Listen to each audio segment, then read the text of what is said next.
అండి, అందరికి నమస్కారం. Welcome back to Swathi cooking. ఈరోజు చేయబోయేది బంగాళదుంప ఎండు చేప కర్రీ చేస్తున్నానండి. చాలా బాగుంటుంది, చాలా టేస్టీగా ఉంటుంది.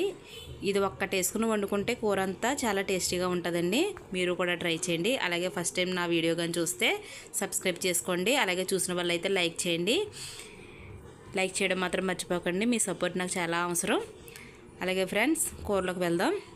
ముందుగా నేను కోసి పెట్టుకున్నానండి ఉల్లిపాయలు, పచ్చిమిరపకాయలు, టమాటాలు, అలాగే చేప ముక్క అండి, వంజరం అంటారండి దాన్ని. బంగాళదుంపలు కూడా. అలాగే స్టవ్ వెలిగించి ప్యాన్ పెట్టుకోవాలి. అది వేడైన తర్వాత ఆయిల్ వేసుకుంటున్నానండి.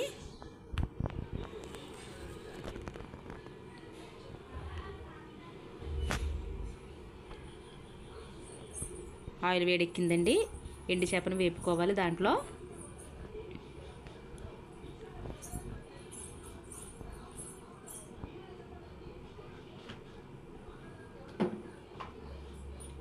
చేప వేసుకున్న వల్ల కూర చాలా టేస్టీగా ఉంటుందండి. చాలా బాగుంటుంది. ఒకసారి ట్రై చేయండి.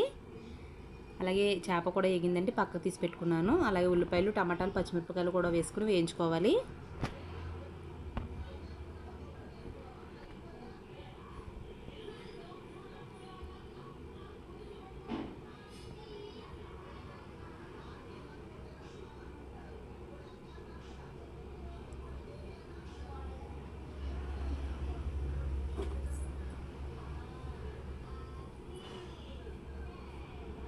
కొంచెం సాల్ట్ వేసుకున్నానండి, కూరకు సరిపడగా.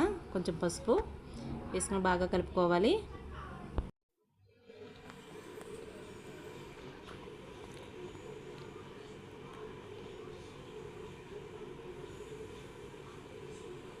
ఉల్లిపాయలు బాగా వేగినాయండి.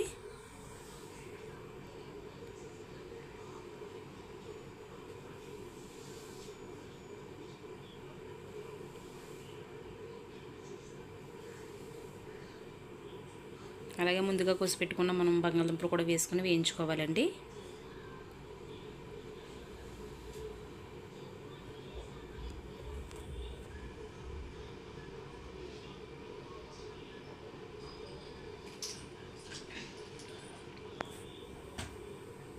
ఒక నిమిషం అవి కూడా ఫ్రై చేయాలండి బాగానే.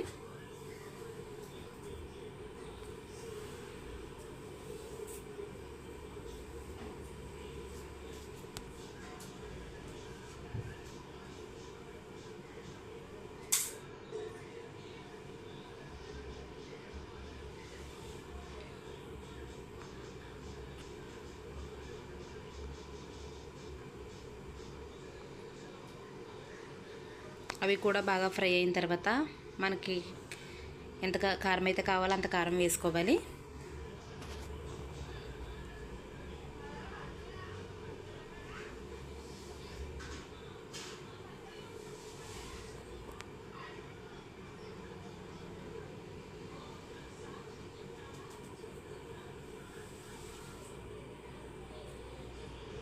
కారం వేసుకున్న తర్వాత కొంచెంసేపు వేగనిచ్చిన తర్వాత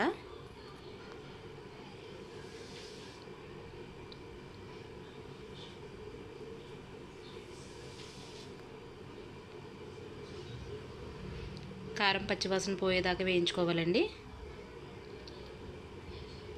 కూరకు సరిపడానండి వాటర్ వేసుకోవాలి.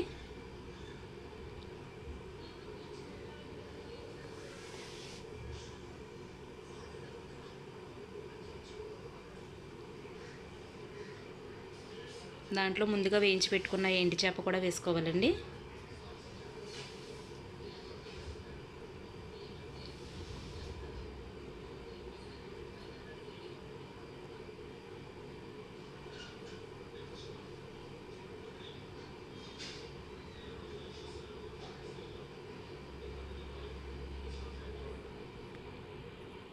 ఒక 5 నిమిషాలు ఉడకనివ్వాలండి బాగా.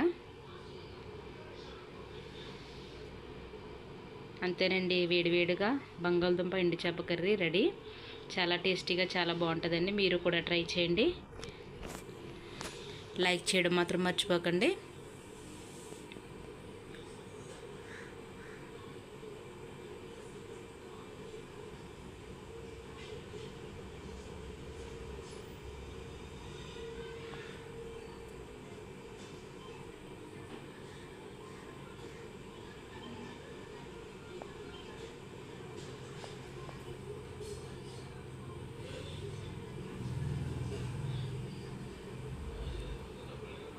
కూర బాగా ఎగిరిందండి. స్టవ్ ఆఫ్ చేసుకోవాలి. అంతేనండి, వేడివేడిగా బంగాళదుంప ఎండు చేప కర్రీ రెడీ.